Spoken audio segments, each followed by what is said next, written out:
Mi sermón de esta mañana va a ser una exposición del capítulo 4, versículos 20 al 24, pero me gustaría volver a leer a partir del versículo 17 para tener bien el contexto de esa sección. Y el título que le he dado, hermanos, al sermón es, quizás para algunos sea muy claro y para otros les quede la pregunta ¿por qué? Pero le he puesto aprendiendo y ejerciendo en la escuela de Cristo. Dando a entender aquí que todos estamos aprendiendo en la escuela del Señor Jesús. Hemos, por su gracia, recibido ojos y una mente para ver y entender lo que el Señor Jesús enseñó y primordialmente quién es y qué implica su existencia, qué implicó su enseñanza para nosotros. Y hemos todos aprendido tanto y estamos aprendiendo en la escuela de Cristo, aprendiendo y ejerciendo en la escuela de Cristo. Efesios 4, 17 al 24.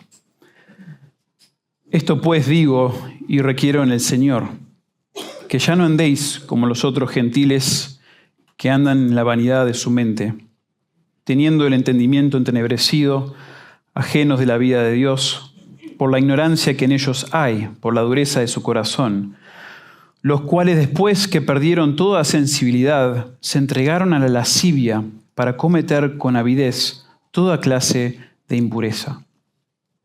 Mas vosotros no habéis aprendido así a Cristo, si en verdad le habéis oído y habéis sido por él enseñados conforme a la verdad que está en Jesús.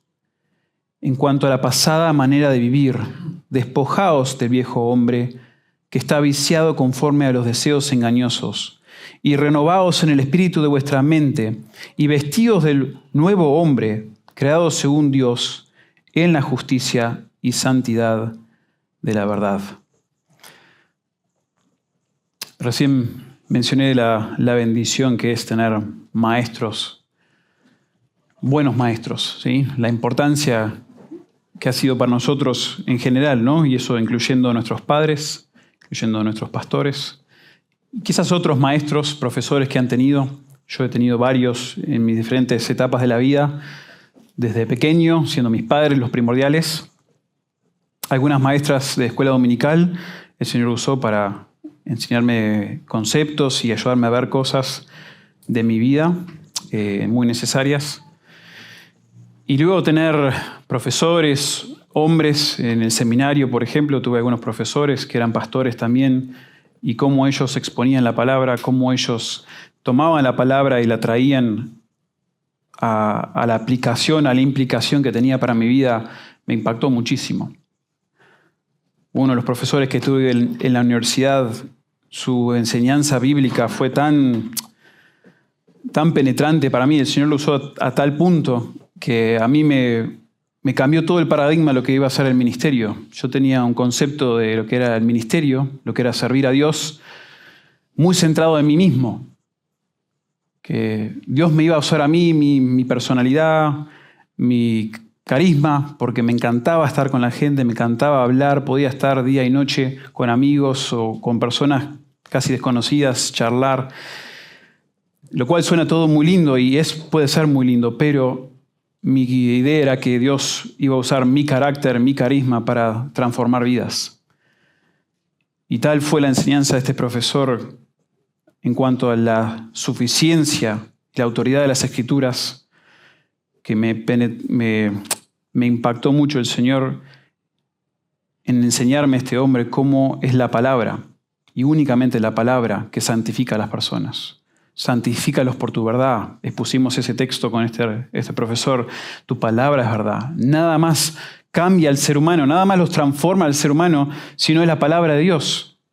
Y para aquellos, porque sé que hay algunos nuevos aquí o que no están aquí con nosotros muy seguido, sepan que lo que van a escuchar aquí es más que nada lo que dice la Biblia. Porque nosotros creemos en esta iglesia que la Biblia es la palabra de Dios. O sea, yo no tengo nada acá que exponer, que decir de mi propia opinión o de mis propias ideas que tenga algo valor. No le va a ayudar en nada.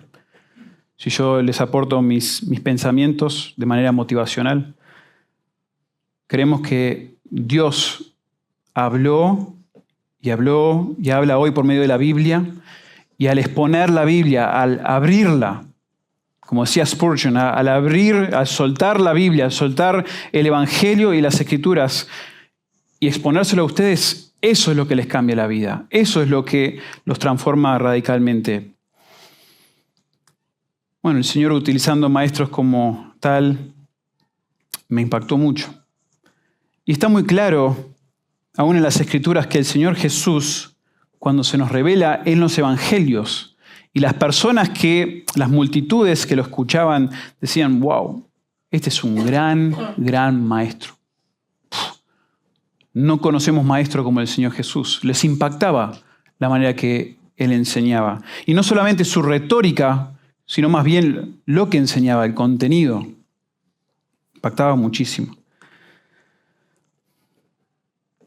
Hermanos, es muy importante que nosotros estemos aprendiendo lo correcto, lo verdadero, que estemos aprendiendo de Cristo. Nosotros, según lo que nos enseña el libro de Efesios, el apóstol Pablo nos da a entender a todos los que hemos creído en el Señor Jesús, a todos los que hemos llegado a la fe y el arrepentimiento, dice que ahora estamos todos posicionados en Cristo. Todos disfrutamos de una posición, de una transformación que hizo Dios en nosotros, donde ahora estamos bendecidos espiritualmente, con todas las bendiciones espirituales, dice el capítulo 1, a partir del versículo 3. Al estar en Él, si Él nos salvó, si Él nos redimió, nos bendijo tremendamente, nos ha bendecido, nos ha dado vida nueva cuando estábamos muertos en nuestros delitos y pecados, dice el capítulo 2. Nos ha unido a un cuerpo. Gentiles y judíos nos ha unido y ahora somos edificados juntos por medio de Cristo. Y luego de unos primeros 3 capítulos que vemos en Efesios, los primeros 3 que nos hablan sobre esta posición tan hermosa, tan increíble, tan inmerecida que disfrutamos por la gracia de Dios, a partir del capítulo 4, Pablo ahora empieza a decir, bueno, esta es su posición.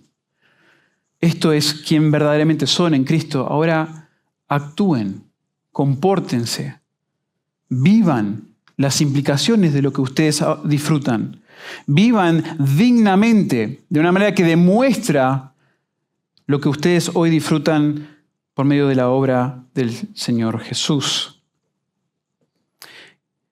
Y es aquí donde nos encontramos, en el capítulo 4. Y lo primero que dice el apóstol Pablo, y le habla a la iglesia en Éfeso, y le dice a la iglesia, caminen de manera unida. Si ustedes realmente han participado, han disfrutado de la obra de Cristo en sus vidas, si los ha transformado, si ahora disfrutan todas estas bendiciones, bueno, caminen en unidad, no las peleas. El Señor Jesús los transformó, les dio dones para ministrarse mutuamente, para que crezcan juntos, edificados juntos, honrando al Señor. Y luego en los versículos 17 al 24, que es la sección que recién leímos, se enfatiza la importancia de un nuevo caminar.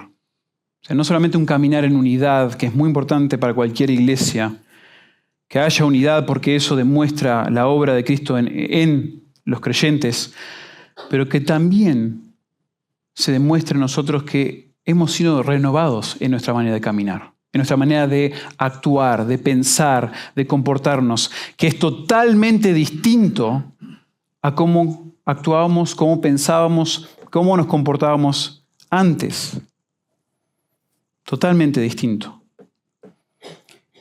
Y estos versículos, hermanos, ponen entonces un contraste entre lo que vivíamos antes, cómo pensábamos antes, cómo actuábamos antes y cómo debemos actuar o actuamos según la obra de Cristo ahora. Muy interesante. Y ese contraste aparece a partir del versículo 20, donde vamos a estar esta mañana. En este pasaje, hermanos, el apóstol Pablo nos anima a pensar y a comportarnos según nuestra nueva vida en Cristo. Una que es totalmente distinta a las prioridades y a los placeres de nuestra vida anterior. Hermanos, una de las razones por la cual deseo exponer este pasaje hoy, y lo quise estudiar porque es uno de los pasajes que más se utiliza en la consejería bíblica. La consejería bíblica hoy se denomina a esa práctica que tienen las iglesias o que tienen individuos de tomar la Biblia para aconsejar a personas con sus problemas, con sus frustraciones, con sus conflictos, ¿sí? Con sus luchas. Y la consejería bíblica toma este pasaje justamente, especialmente versículos 20 al 24, para básicamente darnos a nosotros un paradigma, una fórmula, entre comillas, de cómo lidiamos nosotros con el pecado. Cómo pasamos de entregarnos a tantos pecados, lascivia, ira, tantas áreas donde nosotros podemos diferenciar de lo que Dios desea, cómo pasamos de eso a la obediencia constante, de honrar a Dios con nuestro pensamiento y con nuestra actitud. Entonces quería tomar un tiempo para estudiarlo, exponerlo, y espero, hermanos, que sea de bendición entender el concepto de que nosotros quizás no entendemos, no hemos llegado a entender, o quizás como nos pasa con muchos de los maestros que nos han tocado a través de los años, que quizás al principio no valorábamos la enseñanza que nos estaban dando, lo duro que podían ser, ¿no? Ciertas personas que a veces nos exhortaron, nos hablaron fuerte, pero estaban hablándonos la verdad y estaban diciendo, mira hijo, mira muchacho, mira hombre, así es como tienes que actuar. Estás actuando así, actúa de esta manera. Bueno, quizás a muchos nos ha pasado y que no valoramos esta escuela de Cristo en la cual estamos todos. El Señor, al salvarnos, nos ha enseñado tantas cosas y nos ha metido en una enseñanza, en un aprendizaje tan precioso, que de ahora en adelante, hermanos, tenemos todo lo necesario, toda la capacidad, a medida que nosotros ejercitamos lo que se nos ha enseñado, lo que hemos aprendido, podemos tener victoria sobre el pecado. Podemos honrar al Señor con nuestras vidas. Entonces, por eso mismo me gustaría exponer este pasaje y me gustaría dividirlo en 4 partes, 4, lecciones, 4 principios aquí. Y el primero que vemos en los versículos 20 al 21 es que en la escuela de Cristo aprendemos bajo un nuevo paradigma de aprendizaje. Versículos 20 al 21, en la escuela de Cristo aprendemos bajo un nuevo paradigma de aprendizaje. Quizás algunos escuchan la palabra paradigma y dicen, ¿qué es eso? ¿No? ¿A qué se refiere? Paradigma es casi como un modelo, una forma de enseñar algo.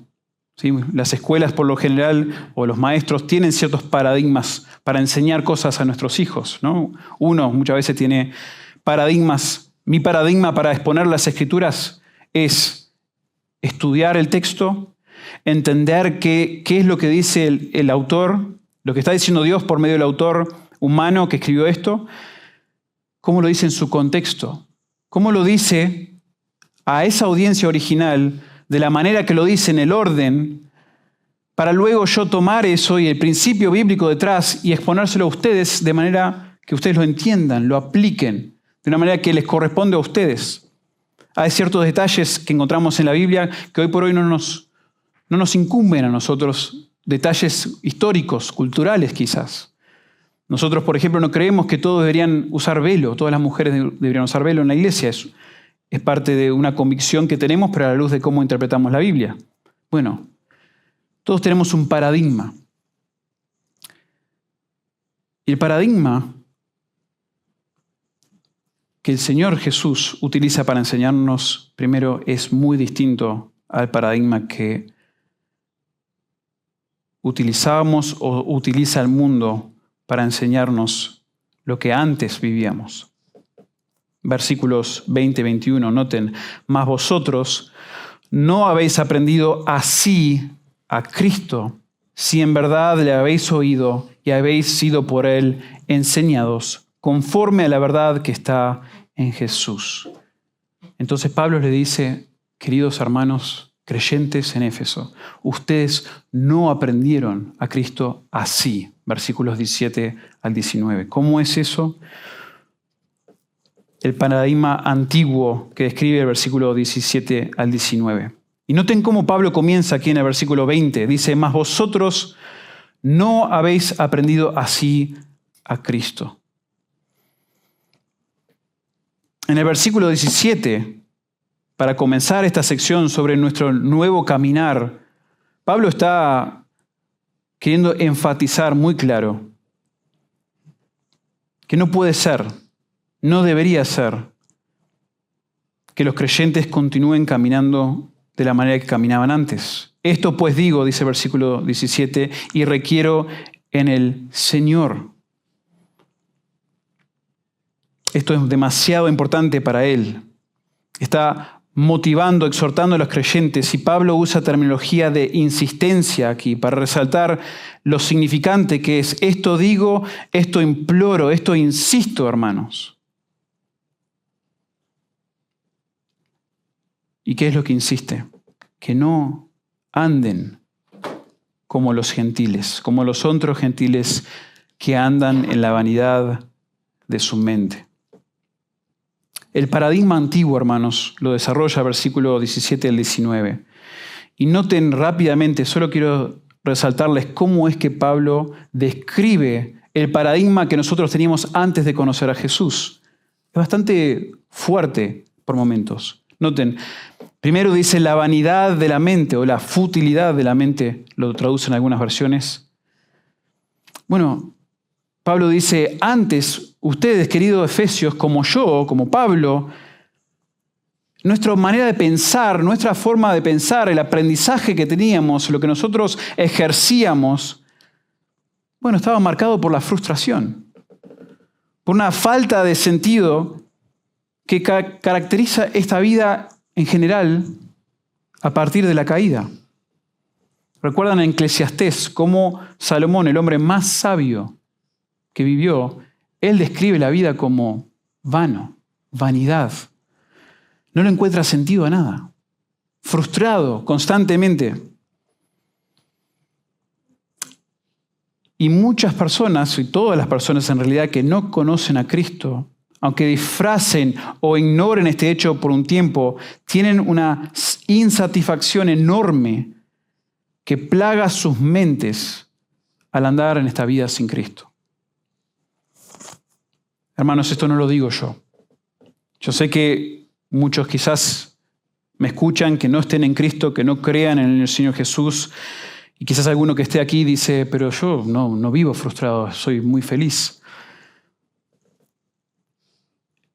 Creo que hay momentos de felicidad que pudimos o podemos disfrutar como incrédulos, pero en general la vida no tiene sentido aparte de Dios, porque si Dios es el creador, como lo destaca la Biblia, y Dios diseñó la vida de tal manera que nosotros debemos someternos a su voluntad y así disfrutar de la vida, porque somos benditos cuando obedecemos a Dios. Bueno, cuando no vivimos en la sumisión o bajo la autoridad de Dios, va a ser una vida vana, de futilidad. Un escritor antiguo conocido por las iglesias protestantes evangélicas, Juan Calvino, dijo, la luz de la razón humana difiere poco de las tinieblas, pues antes de que haya mostrado el camino, se apaga. Es como que por momentos la vida sin Cristo parece ser una vida, esto está lindo, esto está bueno, esto se disfruta, pero al momento de realmente darnos la satisfacción plena, gozosa, se apaga esa luz, se apaga esa sensación de satisfacción. No hay satisfacción en la mente de una persona bajo el antiguo paradigma de enseñanza, no lo hay, de aprendizaje. También dice Pablo que tenían los creyentes antes de conocer a Cristo el entendimiento entenebrecido. La capacidad humana de razonar, de pensar, por más desarrollada, por más iluminada que parezca, está fundamentalmente desconectada de las realidades más importantes de la vida. el entendimiento, esa capacidad de razonar de algunos es tremendo. Hay un montón de personas en este mundo que tienen mucho más capacidad lógica de razón de la que tengo yo y la mayoría de los que estamos aquí, seguramente. Pero está entenebrecida y eso quiere decir que no está conectada con lo que realmente es importante de la vida. No logra entender ni darle importancia a las cuestiones más significantes de esta vida, porque son aquellos que están relacionadas con Dios. Un comentarista dijo: el pensamiento gentil sufre las consecuencias de haber perdido el contacto con la realidad y se queda tanteando trivialidades inanes y cuestiones secundarias sin valor. Claro. Lo que realmente importa, lo que realmente es significante en la vida, dice que antes de conocer al Señor Jesús, no las entendíamos, no las captábamos, ni nos importaban. No nos conectábamos con las realidades más importantes de la vida. Y uno leyendo esto podría decir: wow, qué tremendo que Pablo hable así o que Dios vea así a personas inocentes o ignorantes, ¿no? Porque hasta el siguiente versículo dice que son ignorantes, ajenos de la vida de Dios por la ignorancia que en ellos hay. Pará. Pero si son personas o fuimos personas ignorantes en cuanto a estas verdades, ¿cómo es que tenemos culpa? No es una ignorancia inocente, sino que, como continúa el versículo, se caracteriza por dureza, ¿sí? Obviamente Pablo sabe que los gentiles no son ignorantes en términos generales por carecer de inteligencia o incluso de educación en todos los casos. Se trata de una ignorancia culpable porque representa una ignorancia voluntaria de quienes han rechazado el conocimiento y el reconocimiento de Dios por la dureza de sus corazones. Muchos dicen que esta sección, versículos 17 al 19, es paralela o muy semejante a Romanos 1. ¿Sí? Romanos 1, 21 al 24. Dice esto, que los incrédulos no tienen excusa porque, habiendo conocido a Dios, no lo glorificaron como a Dios, ni le dieron gracias, sino que se envanecieron en sus razonamientos y su necio corazón fue entenebrecido. Noten palabras similares allí. Profesando ser sabios, se hicieron necios y cambiaron la gloria del Dios incorruptible en semejanza de imagen de hombre corruptible, de aves, de cuadrúpedos y de reptiles. Básicamente diciendo Pablo, no hay excusa para nadie en no creer en Dios, no creer lo que Dios ha revelado, porque todo lo que vemos alrededor nuestro nos presenta sin excusa ante Él. Y cada persona que no ha creído en el Señor Jesucristo, que no se ha arrepentido de sus pecados, no tiene fe en Cristo para el perdón de sus pecados, su manera de pensar consiste en esto: ser una persona ignorante y dura ante Dios.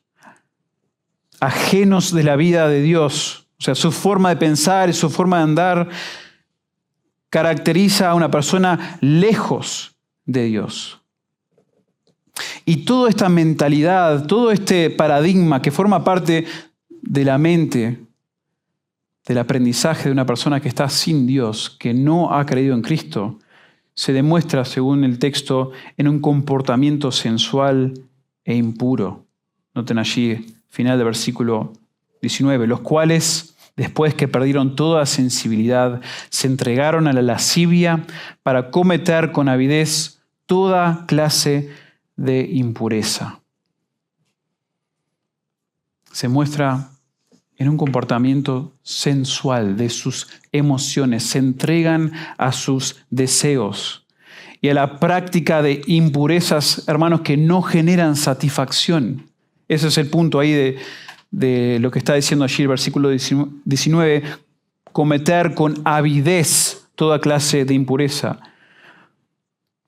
todo esto que parece brindarle satisfacción, todas estas prácticas de impureza, sensualidad, todo que es, digamos, un deseo de disfrutar los placeres del mundo, bueno, no generan satisfacción, sino que producen más deseo impuro y más comportamiento sensual y así un vicio que no produce verdadera satisfacción. Hermanos, Pablo aquí implora a los creyentes en Éfeso que ya no caminen según ese antiguo paradigma de aprendizaje. Ese paradigma, esa forma, ese método de pensar desconectado de Dios y desconectado de la realidad, sin propósito, sin satisfacción, entregado a las pasiones y a las impurezas viciosas del mundo, totalmente contrario y endurecido en contra de Dios. Ellos, dice Pablo, los efesios creyentes, no aprendieron la vida cristiana así. Y uno dice, obvio, obvio que no. Obvio que la Biblia habla de tantas virtudes. Bueno, sí. Pero justamente Pablo está hablando, animando, exhortando a una iglesia para que no afloje. Porque como vemos en otros pasajes, a veces sí nos entregamos, aunque no nos caracteriza, aunque no forma parte del nuevo paradigma que ahora tenemos en Cristo, somos tentados, luchamos, jugamos con el pecado. Minimizamos, racionalizamos y no aprendiste a Cristo así, de esa manera no lo aprendiste. No es así como se comporta alguien que está en la escuela de Cristo, sino que hay un nuevo paradigma, dice el versículo 20. Sí, mas vosotros no habéis aprendido así a Cristo. Noten cómo hay un contraste fuerte allí. Más vosotros. No el antiguo, sino ahora esto, el nuevo.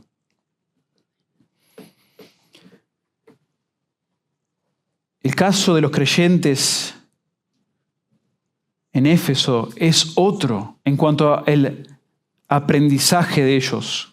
Y no es que solamente se tomó el paradigma antiguo que ellos tenían, y noten que a veces ciertos paradigmas se dibujan como un triángulo, ¿verdad? Y hay como diferentes maneras de explicarlo.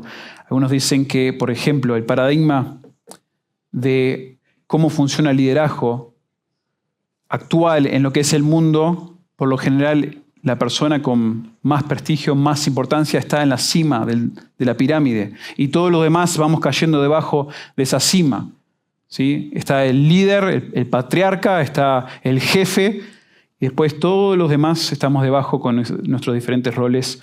Y muchas veces cuando se habla de liderazgo bíblico se dice no, el que quiere ser primero entre vosotros, que sea el último, que sea el siervo de los demás. Que sea el que sirve a los demás. Ese va a ser el más importante. Ese va a ser el primero entre vosotros. Es aquel a quien sirve a los demás.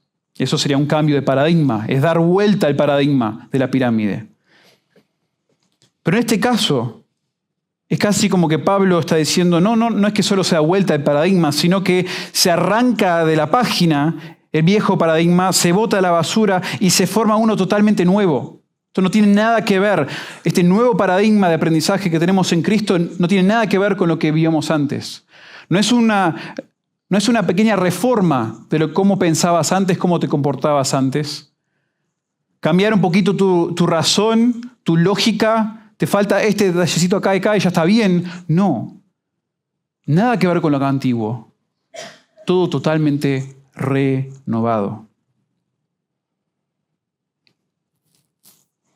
Y Pablo, para remarcar la intensidad de este hecho de que no hemos aprendido a Cristo así, lo expresa con unas palabras que en lo que es la retórica se llama lítotes, expresando con una declaración negativa para enfatizar lo positivo. No habéis aprendido así a Cristo. A Cristo lo aprendiste muy distinto. Los creyentes en Éfeso habían no solo escuchado, sino aprendido a Cristo. Aprendieron la verdad que únicamente existe en el Mesías y lo revelado por medio de Él. Entonces, hablando ahora de este nuevo paradigma, ¿sí? Es importante saber qué es esto de aprender a Cristo. ¿Cómo es que nosotros aprendimos a Cristo? ¿Cómo es que el cristiano llega a aprender quién es Él? Porque no es solamente, para todos los que están escuchando aquí, no es solamente entender quién es. No basta con entender que Jesús fue un buen maestro. Fue un hombre histórico que vino a la tierra y estuvo aquí 30 y pico de años y que murió aún en la cruz y todas esas cosas que se afirman históricamente. Hay tanto testimonio histórico acerca de eso. Pero aprender aquí no es meramente apropiar conocimiento.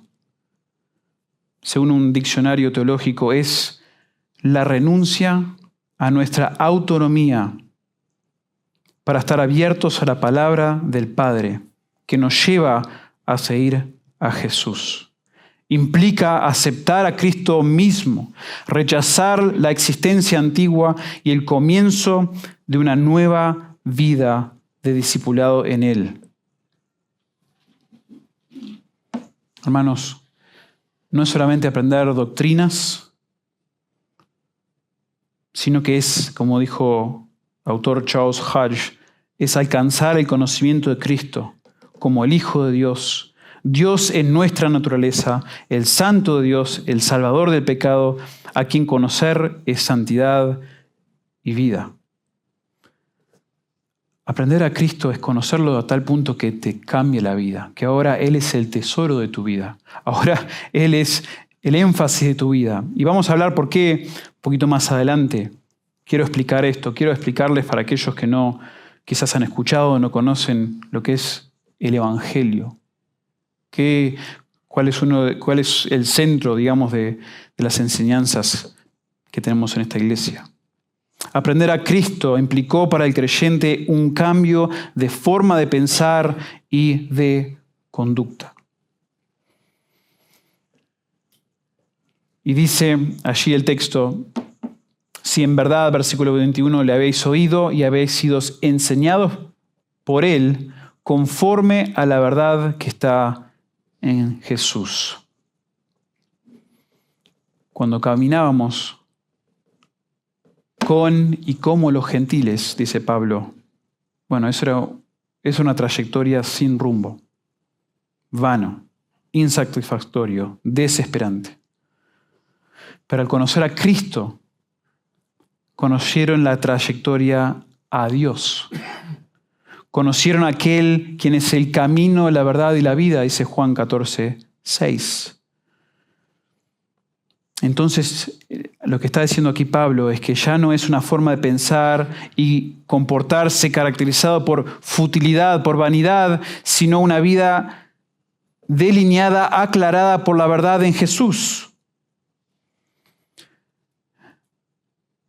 Como incrédulo, yo creo que la mayoría de nosotros que hemos conocido a Cristo damos testimonio de que antes que conocimos a Jesús, nuestra vida se caracterizaba por confusión, por frustración, por no entender por qué hago lo que hago, por qué no puedo cambiar mi comportamiento, por qué no puedo mejorar mi vida. Vano todo. Pero en Jesús es como que esa nube en la cual nosotros vivíamos constantemente, como que se desvanece toda esa niebla, toda esa nube que nos confundía. Y finalmente ahora tenemos la verdad frente a nosotros. La verdad, en Cristo se nos da la verdad de quiénes somos, por qué hacemos lo que hacemos, cómo salimos de esta futilidad de nuestras mentes. Tantas respuestas empiezan a aparecer que impactan nuestra vida, así que ahora nos transforman, nos cambian la manera de pensar y finalmente disfrutamos felicidad, gozo. Un padre de la iglesia reflejando sobre este pasaje, Juan Crisóstomo del siglo IV, él dijo, nuestra vida no es ya una futilidad, sino es totalmente ahora la verdad, un cambio de paradigma, caracterizados antes por futilidad, vanidad y ahora verdad. Ahora la verdad de Dios, de la palabra de Cristo, nos ilumina, nos aclara, nos libera en toda esa confusión, toda esa frustración mental en la cual vivíamos antes.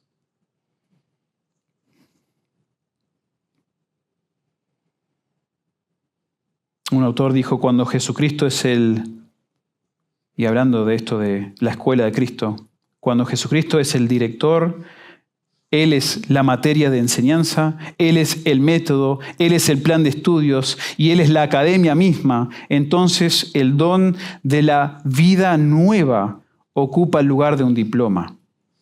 O sea, nosotros de pasar de esa vida oscura, en tinieblas, esa antigua vida que teníamos antes, pasamos a tener vida nueva, vida eterna, vida que dura para siempre, vida que tiene respuestas, que tiene entendimiento, que lleva a una forma de vivir, de comportarnos que finalmente agrada a Dios.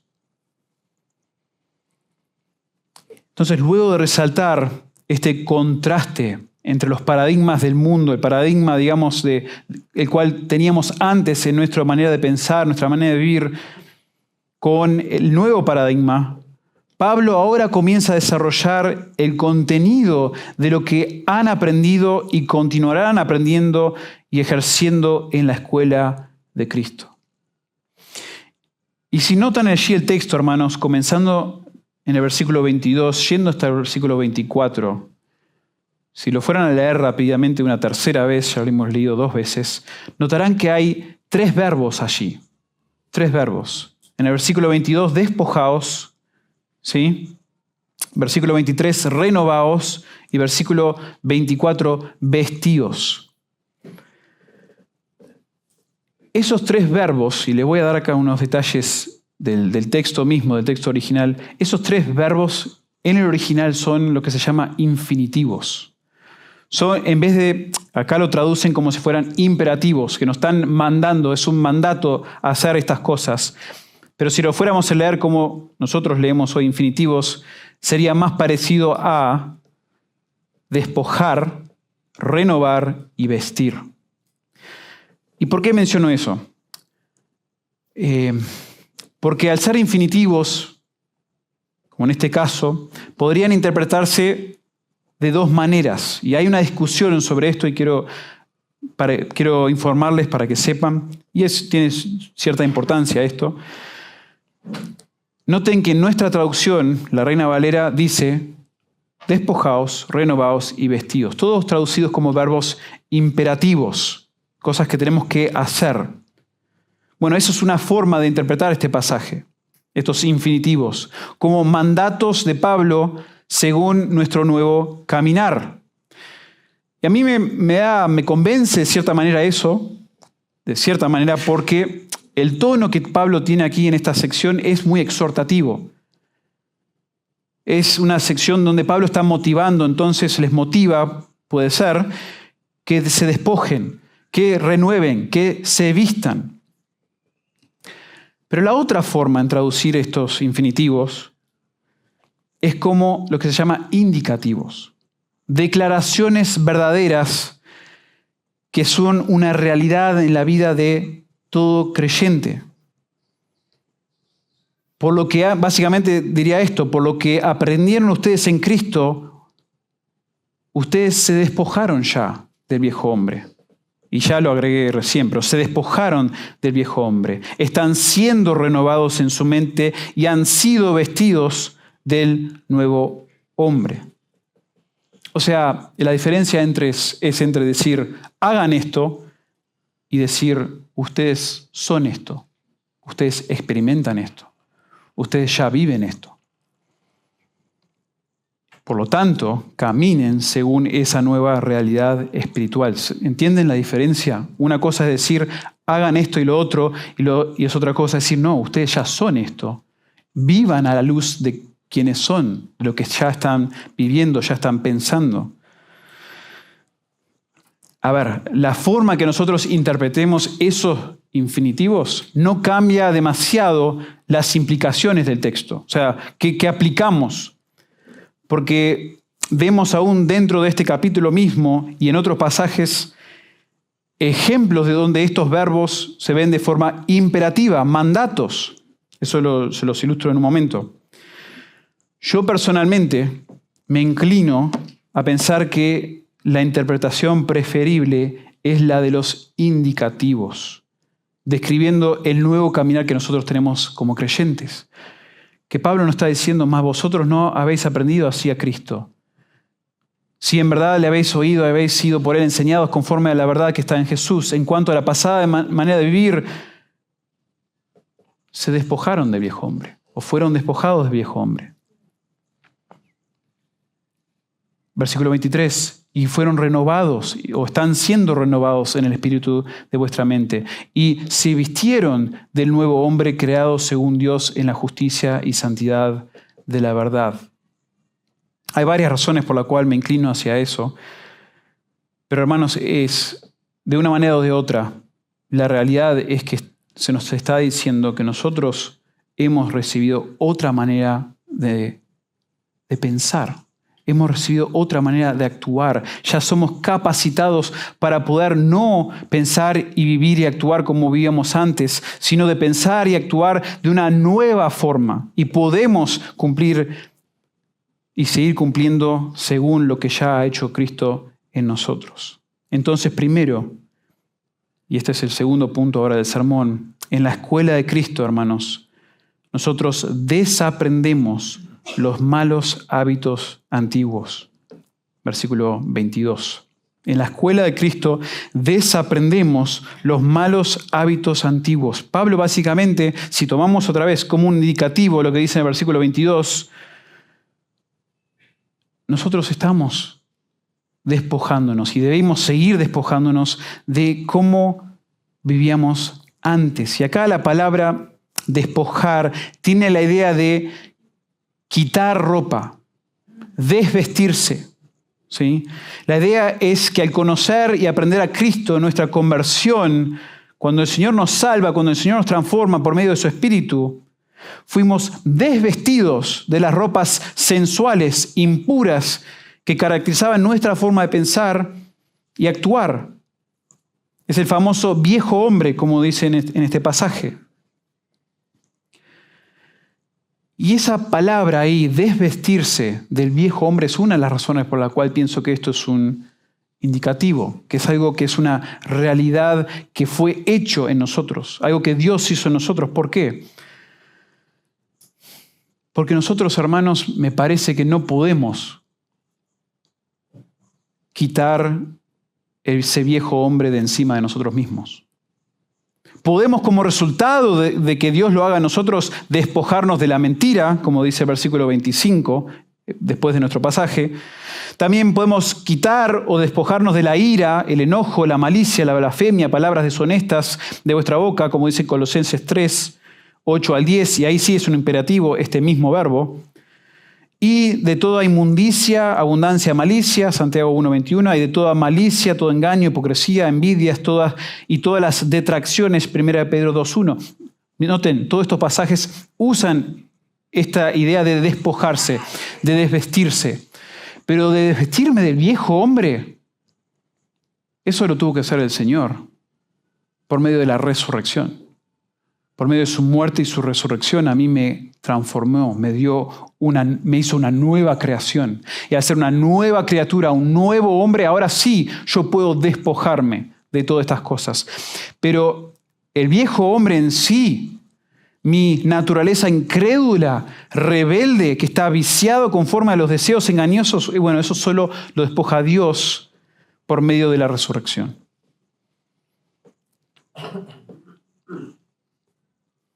Antes de aprender la verdad de Cristo, éramos fácil y constantemente engañados por el engaño de nuestros deseos, como dice aquí el texto. Supuestamente nos llenaban, nos satisfacían esos deseos y nosotros estábamos convencidos de que lo harían. Pero la luz de la verdad cambió nuestro entendimiento y hemos sido despojados de esa mentira atrapante que nos caracterizaba. La vieja forma de vida, dice un autor, fue despojada como un vestido viejo. La vieja persona ya no es lo que estos cristianos son. El viejo estilo de vida era autodestructivo, lleno de deseos perversos y de engaños. Al estar en Cristo y al pertenecer a la escuela de Cristo, hermanos, nosotros hemos aprendido a despojarnos, a desaprender. Hemos desaprendido malos hábitos. El Señor Jesús lo ha hecho en nosotros, pero también, ahora como implicación, hermanos, se nos llama a nosotros a despojarnos, a desvestirnos, a desaprender ciertas actitudes. A la luz del cambio de paradigma, de la enseñanza nueva, ahora debemos procurar despojarnos de todo aquello que caracterizaba al viejo hombre. Ya no nos caracteriza, hermanos, ni nos esclaviza el engaño de nuestros deseos. Gracias a Dios, ya no lo hace, ya no es parte de quienes somos nosotros. Pero, hablando de los que somos parte del cuerpo de Cristo, somos creyentes en el Señor Jesús, todos somos, hermanos, igual, todavía propensos al engaño. Todos podemos caer en cierto engaño. Sino por qué, diría el autor de Hebreos, escribiéndole a las iglesias, a los creyentes, por qué diría en Hebreos 3, 12 y 13, mirad, hermanos, que no haya en ninguno de vosotros corazón malo de incredulidad para apartarse del Dios vivo. Antes, exhortaos los unos a los otros cada día, entre tanto que se dice hoy, para que ninguno de vosotros se endurezca por el engaño del pecado. Hermanos, queridos creyentes en el Señor Jesús, ya no nos caracteriza, ya no es parte de nuestro paradigma, nuestros deseos engañosos, pero sí luchamos con el pecado, bastante a veces, desafortunadamente, pero bastante. Y cuando nosotros nos entregamos al pecado, nosotros le damos lugar al pecado y no cortamos con el pecado tiene la característica de engañarnos, de pensar que no estamos tan mal. Y ahí empieza todo el juego de minimizar, de racionalizar, de decir esto no estoy tan metido, no es tan grave, no es tan malo. Pero si queremos dejar de pecar en algún área, lo primero que debemos hacer es dejar de hacerlo, es despojarnos del viejo hombre, es frenar, es huir. Es quitártelo de encima, quítate de encima esa manera de pensar, de comportarte que tenías antes. Necesitas abandonar el patrón de ese comportamiento que te lleva a pecar. Esto lo voy a calificar en un momento, hermanos, pero necesitamos planificar, decidir, sacrificar y quizás hasta rendir cuentas si es necesario, para poder lidiar con el pecado. Si quieres dejar de chismear, de murmurar, no te expongas a contextos, a personas, a páginas web que van a alimentar ese afán por lo secreto, por lo jugoso, por lo contencioso. ¿Qué haces ahí? Si sabes que tenés un problema con la murmuración, con el chisme, bueno, aléjate de eso. Si quieres dejar la borrachera, no vayas al bar, no vayas al club con los amigos. No digas que vas a tomar 2 cervezas, 2 birras y ya. No. Para realmente lidiar con el pecado, para realmente que haya un cambio en nosotros y que nosotros nos pensemos y nos comportemos según el nuevo paradigma que tenemos en Cristo, en la escuela de Cristo, bueno, primero hay que cortar, hay que despojarse. Debemos estar dispuestos, hermanos, a hacer lo que sea para dejar de pecar. Mateo 5 lo ilustra diciendo que si tu mano te es ocasión de pecar, córtate la mano. Si tu ojo te es ocasión de pecar, quítate el ojo. Para los que no han escuchado esta explicación antes, es el Señor Jesús usando una hipérbole, es exagerando, pero diciendo, haz lo que tengas que hacer. Porque aún cortándote la mano, sacándote el ojo, no te cura del pecado. El pecado viene del corazón. Pero sé extremo. Si estás teniendo problema con la pornografía, con el pecado sexual y tantos otros, ¿no? Porque no es que es el único pecado, el pecado sexual y la pornografía, pero lo hablamos bastante porque es una plaga hoy tan clara, tan frente a los ojos de nuestros hijos y de nosotros mismos. Bueno, corta, busca maneras de alejarte, de no exponerte. Esto tiene que ser el primer paso. Despojarnos del viejo hombre. Desaprender esos malos hábitos antiguos que teníamos.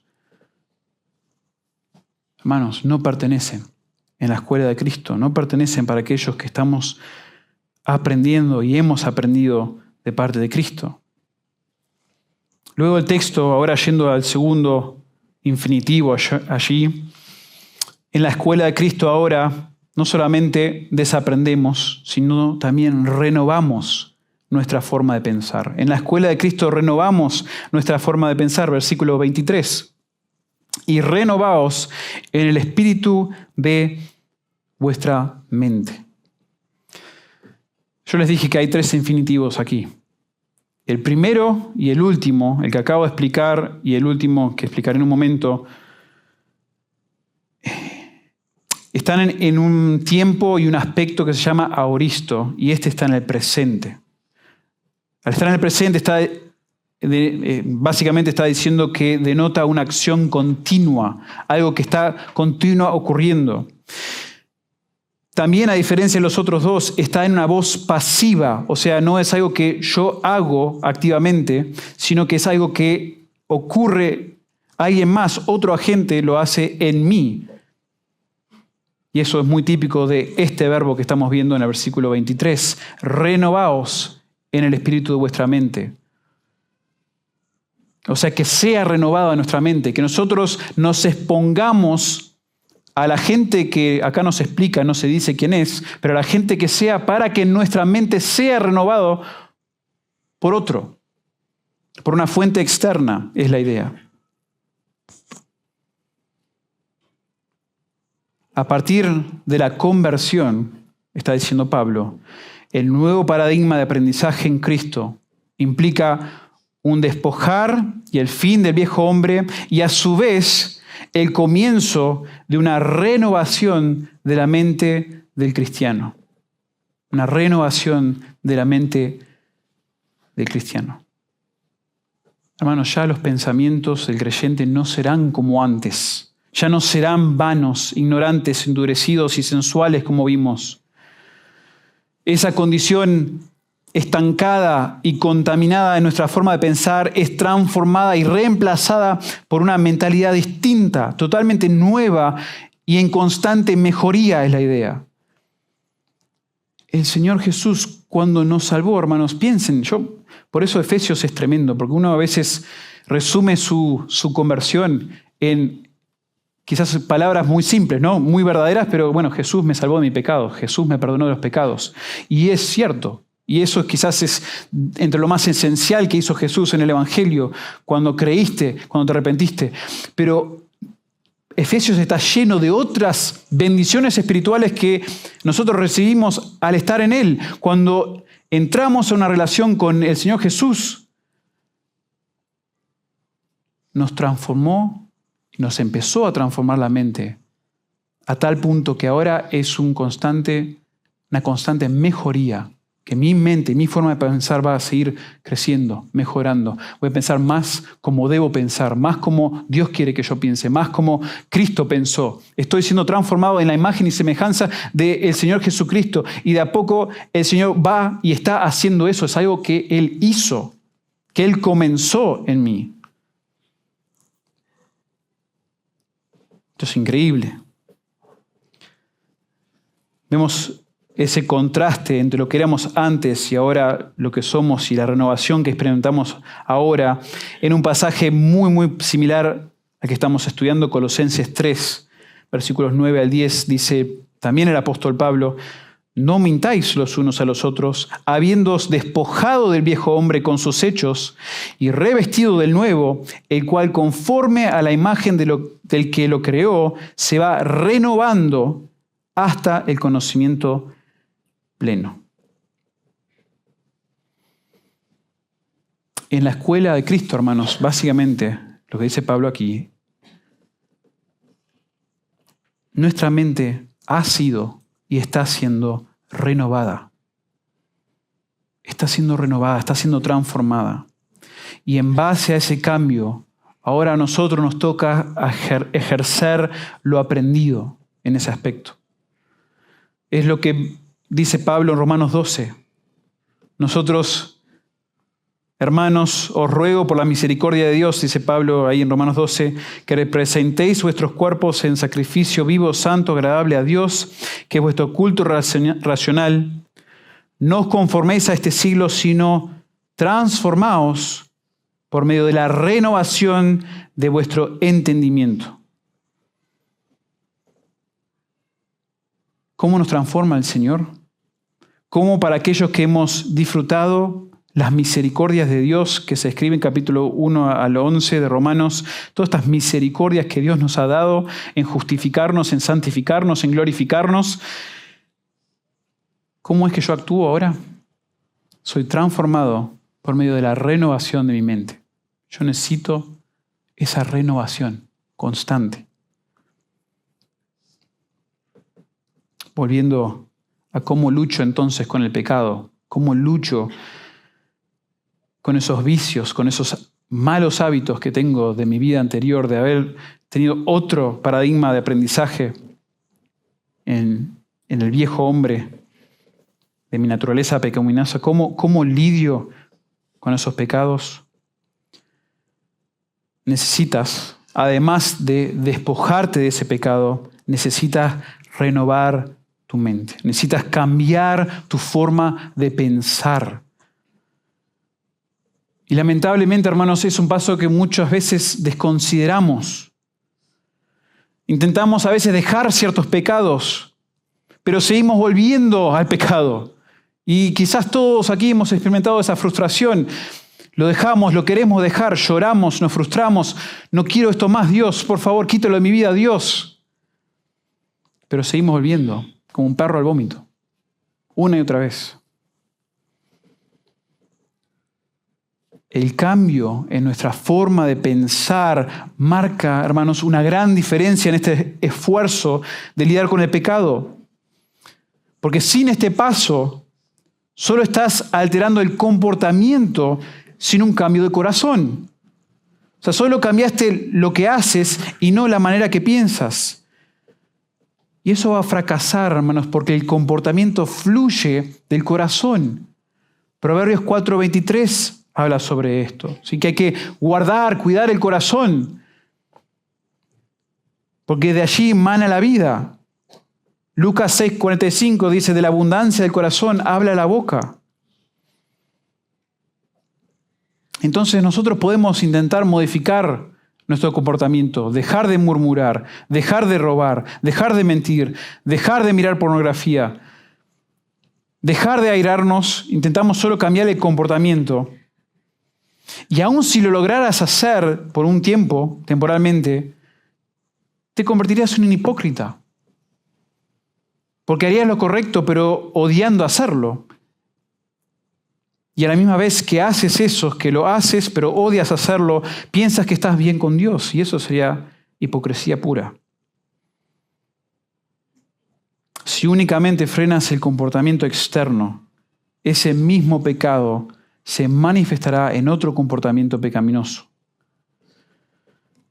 Hermanos, necesitamos nosotros un cambio en nuestra forma de pensar y eso lo logramos por medio de la purificación, como dice en Efesios 5:26, en el lavamiento del agua por la palabra. O sea, que nuestras mentes sean lavadas, limpiadas por medio de la palabra del Señor y nosotros seamos transformados de esa manera. Nuestra forma de pensar sea cambiada, a veces de a poco, ojalá a veces de manera más ligera, pero solo así, hermanos, es como verdaderamente cambiamos, dejamos el pecado. El Salmo 119, que exalta la palabra del Señor, dice en el versículo 9, ¿con qué limpiará el joven su camino? Con guardar tu palabra. Con todo mi corazón te he buscado. No me dejes desviarme de tus mandamientos. En mi corazón he guardado tus dichos para no pecar contra ti. En resumen, hermanos, cuanto más leamos la Biblia, cuanto más leamos literatura que está basada en la Biblia, más vamos a ver el pecado como Dios lo ve. Más lo vamos a ver repulsivo, ofensivo, peligroso. No juguemos con el pecado. No, si nosotros no estamos renovando nuestra mente, hermanos, no va a haber cambio que perdure. No va a suceder. ¿A quién no le ha pasado eso? Lo reitero porque yo también lo he experimentado, que me frustra alguna área de mi vida.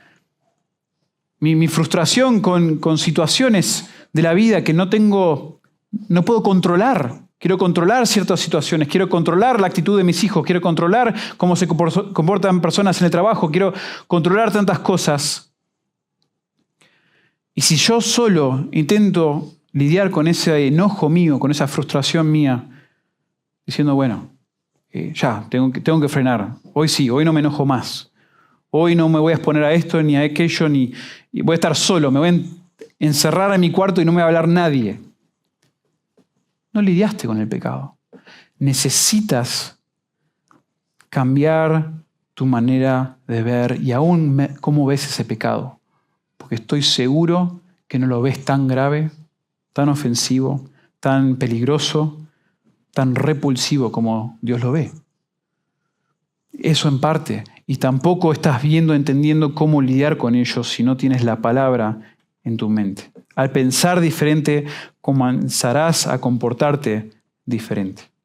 En la escuela de Cristo renovamos nuestra forma de pensar. Y último, hermanos, en la escuela de Cristo ejercemos nuevos hábitos según Dios. En la escuela de Cristo ejercemos nuevos hábitos según Dios, versículo 24.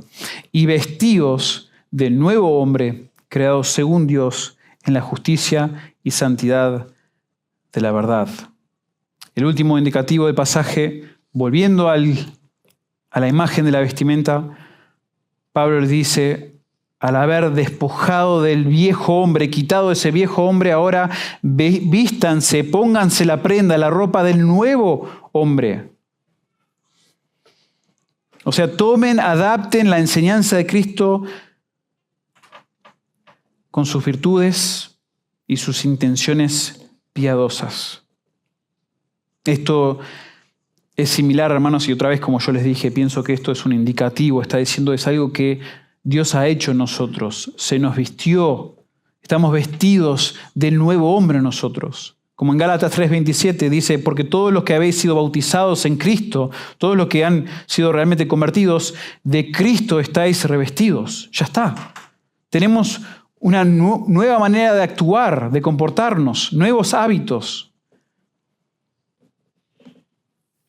Ya la forma de pensar y de actuar es nueva porque eso es lo que posicionalmente se nos ha inculcado de parte del director, del maestro de la escuela a la cual nosotros pertenecemos.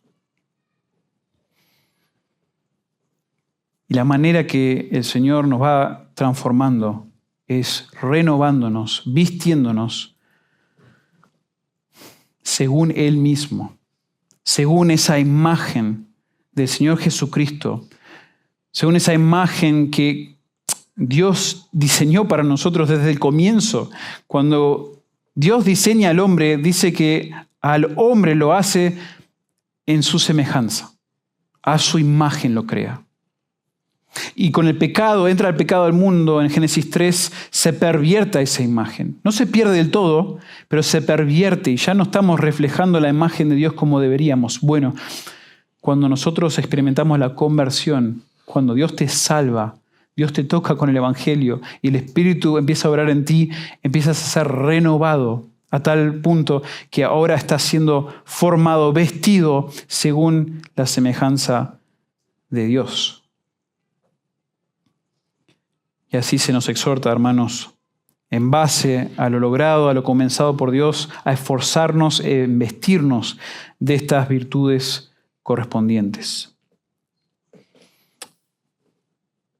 La implicación, hermanos, de habernos desvestido es no que quedemos nosotros desnudos, sino que nos vistamos con algo nuevo. Removemos esos trapos mugrosos de nuestro pecado, nos damos un buen baño y nos vestimos de ropas limpias, frescas, de justicia y santidad. Porque lo opuesto a no pecar, o a pecar, perdón, no es hacer nada. Lo opuesto a pecar es hacer justicia. Hay que reemplazar esos patrones de conducta pecaminosa con patrones de conducta piadosa que fluyen de una nueva forma de pensar. Un autor dijo, a menos de que te vistas de justicia, tu arrepentimiento solo crea un vacío que siempre volverá a succionar el pecado a su lugar anterior. Imagínate. Y esto también a veces nos falta, hermanos, en lidiar con nuestro pecado. Lo quitamos del medio, empezamos a leer quizás sobre el tema, pero nos quedamos ahí medio pasivos, estancados, no haciendo nada. Y como dice el autor, es como que creamos el vacío. Dice, bueno, no hago esto. Y empiezo a pensar de esta manera. Pero si yo no empiezo activamente a hacer lo justo en vez de lo pecaminoso, está faltando algo. Está faltando algo. Este paradigma, esta forma este contenido de la enseñanza de Jesús en cuanto a nuestras vidas, noten, de despojarnos, renovar nuestras mentes y vestirnos, revestirnos, se ve ejemplificado en Filipenses 4:6. ¿Recuerdan cuando se les dice a los filipenses, y les leo la versión de la Biblia de las Américas, porque más respeta el orden del original? Primero se les dice a los filipenses, no estéis afanosos. Para nada estéis afanosos. No lo hagan. No se afanen. Antes bien, en todo, mediante oración y súplica con acción de gracias, o sea, cambiando tu manera de pensar en cuanto a lo que te está llevando al afán, esa situación que te cuesta, te duele, resulta en que tú te afanas, tú reaccionas a eso pecaminosamente afanándote. No te afanas primero, decides. O sea, se nos exhorta, no se afanen, sino piensen correctamente, con acción de gracias, dice, agradecidos por todo lo que Dios permite y lo que hace en tu vida. ¿Ahora qué? Mediante oración y súplica sean dadas a conocer vuestras peticiones delante de Dios. Deja de ansiarte, renueva tu mente y agradece a Dios por lo que tienes, y ahora revístete de la oración. Pídele a Dios protección, provisión, lo que necesites. Pero acá está el patrón, dirían algunos. Dejamos de lado el pecado, renovamos nuestra mente en cuanto a lo que Dios desea y hacemos justicia, hacemos lo correcto. Identifica tu pecado, confiésalo, lee pasajes sobre ello, ora sobre ello, comprométete a lidiar con ello mediante el poder del Espíritu que mora en ti y haz lo opuesto en su lugar. Hermanos, ese es el nuevo paradigma nuestro como creyentes en la escuela de Cristo. Lo que estamos aprendiendo de Cristo desde que nos convirtió, desde que nos salvó, desde que nos empezó a transformar las vidas. Hermanos, Él ha hecho y quiere que hagamos esto en nosotros mismos. Que nosotros nos estemos despojando, que estemos renovando nuestras mentes y que estemos haciendo justicia, vistiéndonos de lo justo, de lo bueno, de lo piadoso.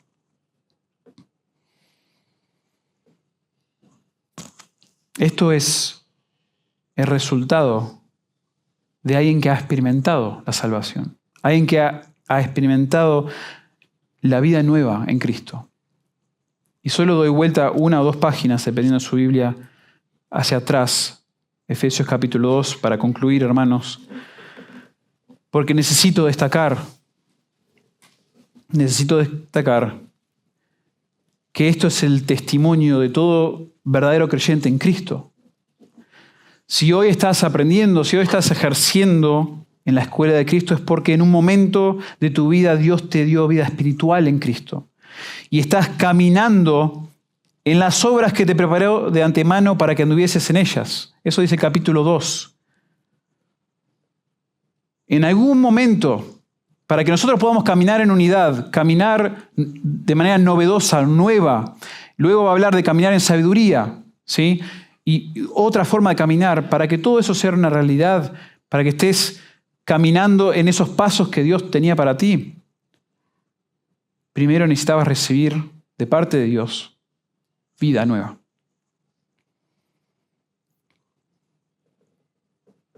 Porque es solo por gracia que hoy puedas caminar dignamente, caminar en unidad, caminar de manera renovada. Capítulo 2, 1 al 10, es casi como un testimonio de esa conversión del creyente. Es un testimonio de prácticamente todos los que estamos aquí, que en un momento nosotros recibimos vida espiritual, pero antes de haber recibido esa vida espiritual, miren lo que éramos. Empezando en el versículo 1 del capítulo 2.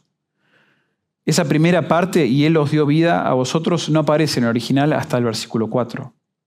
Lo ponen ahí para que no suene como algo ilógico, que no se entienda. Pero el versículo comienza, ¿cuándo estabais muertos en vuestros delitos y pecados, en los cuales anduvisteis en otro tiempo, siguiendo la corriente de este mundo, conforme al príncipe de la potestad del aire, el espíritu que ahora opera en los hijos de desobediencia, entre los cuales también todos nosotros vivimos en otro tiempo en los deseos de nuestra carne, haciendo la voluntad de la carne y de los pensamientos, y éramos por naturaleza hijos de ira, lo mismo que los demás.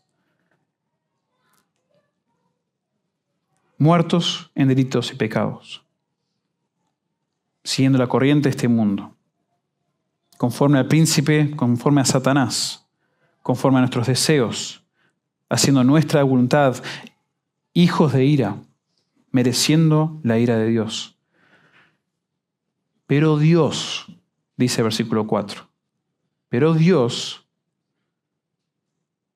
no por nuestro esfuerzo, no porque lo mereces, no porque eres irresistible ni eres mejor que nadie, sino por gracia. O sea, porque Dios es bueno y porque le agrada derramar su favor sobre pecadores, te otorga, te regala la vida por medio de la muerte y la resurrección de Jesús. Jesús, Cristo, quien murió en tu lugar para pagar por tus pecados y resucitó para demostrar su victoria sobre la muerte. Un pasaje clave para nosotros, los protestantes, los creyentes protestantes evangélicos. Efesios 2, 8 y 9, porque por gracia sois salvos por medio de la fe, y esto no de vosotros, pues es don de Dios, no por obras para que nadie se gloríe.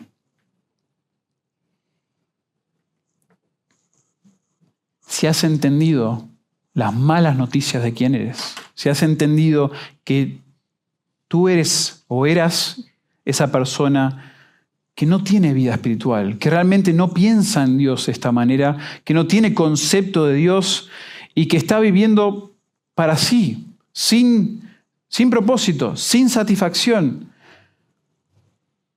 en las sensualidades, en las impurezas de la vida, sin que te llenen de alguna manera. Si has entendido esas malas noticias de tu pecado y aceptas las buenas noticias, que eso quiere decir la palabra evangelio de Cristo, arrepintiéndote de tus pecados, rogando por perdón, dice la palabra que Dios te salva de la condenación que mereces y te da vida espiritual y transforma tu vida para siempre. Bueno, a partir de ese momento pasas a ser o formar parte de la escuela de Cristo. A partir de ese momento puedes finalmente desaprender esos vicios malos, esos hábitos del mundo que han plagado tu vida. Podrás renovar tu entendimiento según la palabra de Dios y podrás ejercer nuevos hábitos que agradan a Dios y resulta en bendición y felicidad como nunca has experimentado. Eso Eso es la esencia del Evangelio. Cristo, el Hijo de Dios, tremendo Dios el Padre enviando a su Hijo a la tierra para que muera en nuestro lugar. Nunca habiendo pecado sobre esta tierra, muere sobre una cruz y resucita para que nosotros podamos experimentar el perdón de pecados. Nosotros merecíamos, dice las Escrituras, la condenación. Merecíamos nosotros morir una muerte de cruz, sufrir la condenación eterna. Pero porque Cristo vino y nunca pecó sobre esta tierra, y siendo Dios, muere sobre la cruz en nuestro lugar, Dios considera lo que Él hizo, su muerte, como el pago necesario, suficiente, para que nosotros cuando creemos, solamente creemos y nos arrepentimos en fe, en arrepentimiento ante Él, así es como nos da la salvación, la conversión y toda esta vida nueva que estábamos mencionando y que menciona Pablo en Efesios 4. Disfrutamos de tantas bendiciones espirituales, queridos hermanos. Estamos nosotros en la escuela de Cristo, hemos aprendido y estamos aprendiendo muchísimo, pero que todo lo que ha hecho por nosotros sea la plataforma, sea el impulso ahora para darle duro, para seguir despojándonos, seguir renovando nuestras mentes, seguir vistiéndonos de la justicia, de lo que es justo. Y así vamos a experimentar gozo, felicidad. Qué hermoso disfrutar de comunión, no interrumpida constantemente porque otra vez metí otra mirada aquí, otra vez mentí, otra vez tuve este conflicto y una y otra vez pecando y no lidiando con mi pecado, lo cual va interrumpiendo esa comunión que es preciosa con el Señor. Si nos sometemos al Señor y buscamos obedecerle y agradarle por medio de esta nueva forma de pensar que nos ha dado y de actuar, vamos a cada vez disfrutar más del gozo que es conocer al Señor Jesús. Oremos. Padre, agradecemos por este tiempo, por la palabra, por darnos mentes, darnos corazones que pueden finalmente ahora entender y aprender lo que Cristo enseñó y quién Cristo es. Damos gracias, Señor, por las mentes que nos has dado en Él. Y oramos que sigan siendo renovadas nuestras mentes y que nuestro comportamiento, Señor, sea de tu agrado, sea de bendición, aún para otros, de ejemplo. Oramos por aquellos que todavía no te conocen, que todavía no han abrazado el Evangelio. Señor, que puedan entender la profundidad de su pecado. Y Señor, que les des ojos para ver, oídos para escuchar y realmente, Señor, abrazar y aprender todas estas realidades en cuanto a nuestro Señor Jesús. Gracias por el poder del Evangelio y el poder de tu palabra, Señor, que va mucho más allá de cualquier hombre, cualquier habilidad, cualquier capacidad. Rogamos que hagas tu obra, que tu Espíritu reforme, Señor, nuestras vidas. Y es en el nombre de Cristo que oramos. Amén.